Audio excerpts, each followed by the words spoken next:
quick Google search will show you study after study after study, both studies that have been done like within the last couple months and also studies that have been done decades ago that show that grateful people experience higher levels of positive emotions. Grateful people experience more happiness. Grateful people have a higher sense of optimism, even pointing to grateful people are more successful. There's just nothing negative surrounding gratitude. On the flip side of that, ingratitude, where St. Ignatius of Loyola once said that ingratitude is the beginning, the cause, and the origins of all evil. He said that ingratitude is the deadliest of all sins. We all have had the experience of when we do something for someone and it's a favor, like it's a pretty obvious that it's like you're going out of your way and it's a favor, and then no one says anything. It stings. Ingratitude stings. And the reason ingratitude stings is because ingratitude communicates that I don't see you. It communicates that I don't recognize you. I don't recognize the efforts that you've made. I don't recognize the sacrifice that you made. And it also communicates that you like that and somehow that like I owe, like you owed it upon me. Like I owed it. Or ingratitude communicates that you owed it to me. And when we experience ingratitude, it creates a gap in relationships.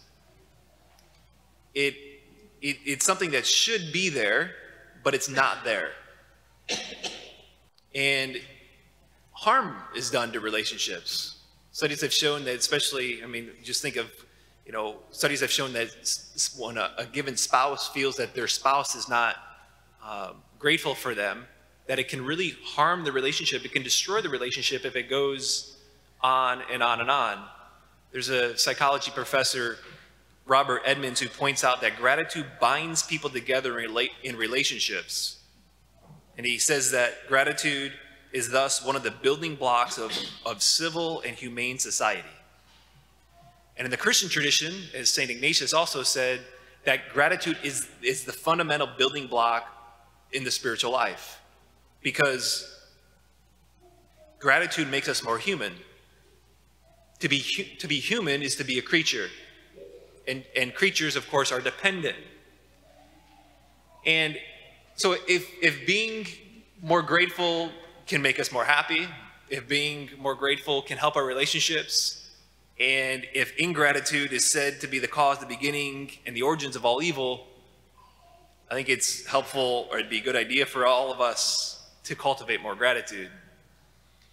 And looking at our readings today, we see the importance of the expression of gratitude, and also see the importance of gratitude in bad times.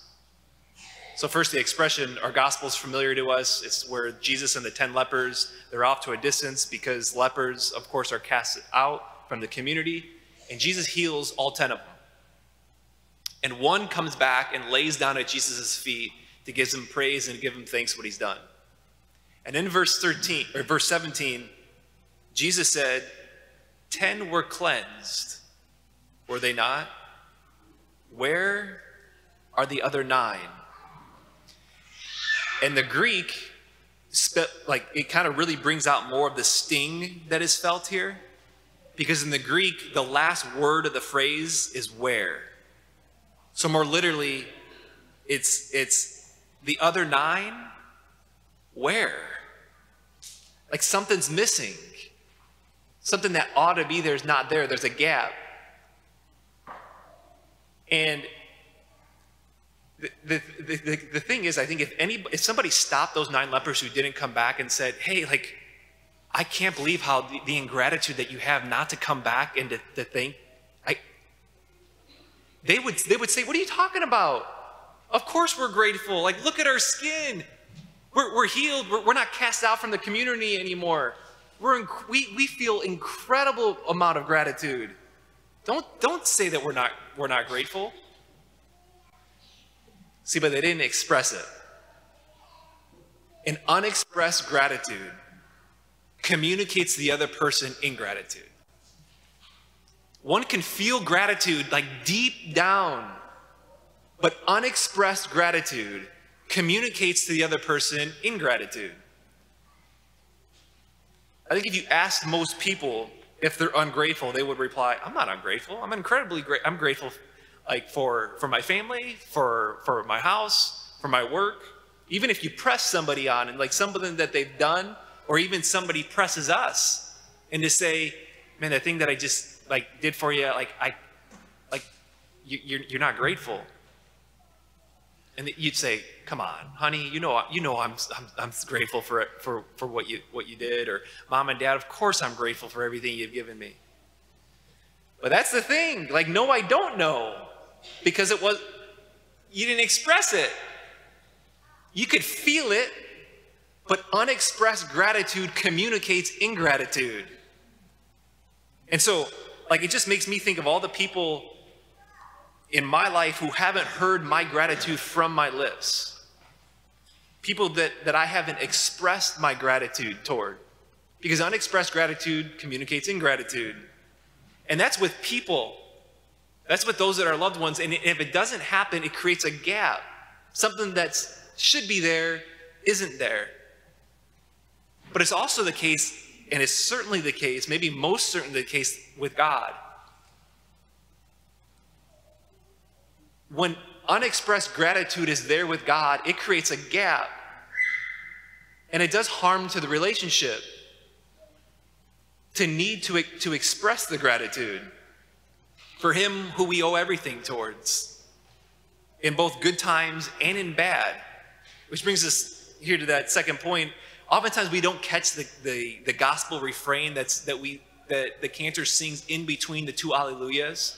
But there's always a verse in between the two alleluias. And today, you heard it was, in all circumstances, give thanks, for this is the will of God for you in Christ Jesus. In all circumstances, give thanks. Like, if we hear that and we don't balk at it, it means that we haven't heard it. Because all circumstances. Mother Teresa of Calcutta once said, she says, the best way to express my gratitude is to accept everything, even my problems, with joy. That's wild. Because, like, we know, like, we're sitting here today, like, there's things are pressing on us. Problems. Things that it's like, when I think of it, it's like, I'm like, certainly all circumstances, I'm not supposed to give thanks for this. And Paul's writing to Timothy in the second reading today, and he's speaking to this. Paul's in prison. He's suffering. Timothy, we don't know if he's in prison or not, but we know he's suffering. And Paul's saying, be patient, Timothy, in the hardships that you're undergoing. In the tribulation, he says, don't give way to despair. To not give way into discouragement, he says. He says, you don't see it right now, but God's at work in this. So give thanks in all circumstances. And so, like, even like roadblocks that hit life, tragedies that hit, disasters that hit, and some of us again are in those spots right now. Or we're thinking back to 5 years, 20 years in our life and say, that disaster, that tragedy that hit my life, to give thanks to God for that he's at work. As Christians, we either believe that God can bring out, that he does bring good from evil and suffering, or we don't. And as Christians, we believe that. One of the great illustrations for this, I shared this and close with this illustration I shared it last Thanksgiving, but it really drives this point home, and it's from Stephen Colbert, who's a late night personality, talk show host, comedian, and he's Catholic, and he was being interviewed by a CNN anchor, Anderson Cooper, and you may not know, but Colbert is a Catholic, and he's one of 11 children. And his two older brothers that are right immediately older than him are Peter and Paul. And when they were younger, Peter and Paul, along with their father, tragically died in a plane accident, leaving the mom then to raise all these children by herself. And Stephen Colbert, or Anderson Cooper's there, and he's interviewing him, and he says, "Stephen, you told an interview once that you have learned in your own words to love the thing that I most wish had not happened." And Anderson Cooper begins to get choked up as he's reading this, realizing the gravity of what he's saying. He says, "You said, what punishments of God are not gifts?" And he looks up to Colbert and says, "Do you really believe that?" And Colbert says, "Yes. It's a gift to exist. And with existence comes suffering. There's no escaping that. I don't want it to have happened. I wish my two brothers didn't die and my dad died in the plane accident. I want it to have not happened. But if you are grateful for your life," he said, "then you have to be grateful for all of it. You can't pick and choose what you're grateful for." To thank God for whatever he chooses to send in our life, even if it's got us completely flipped upside down. That's faith.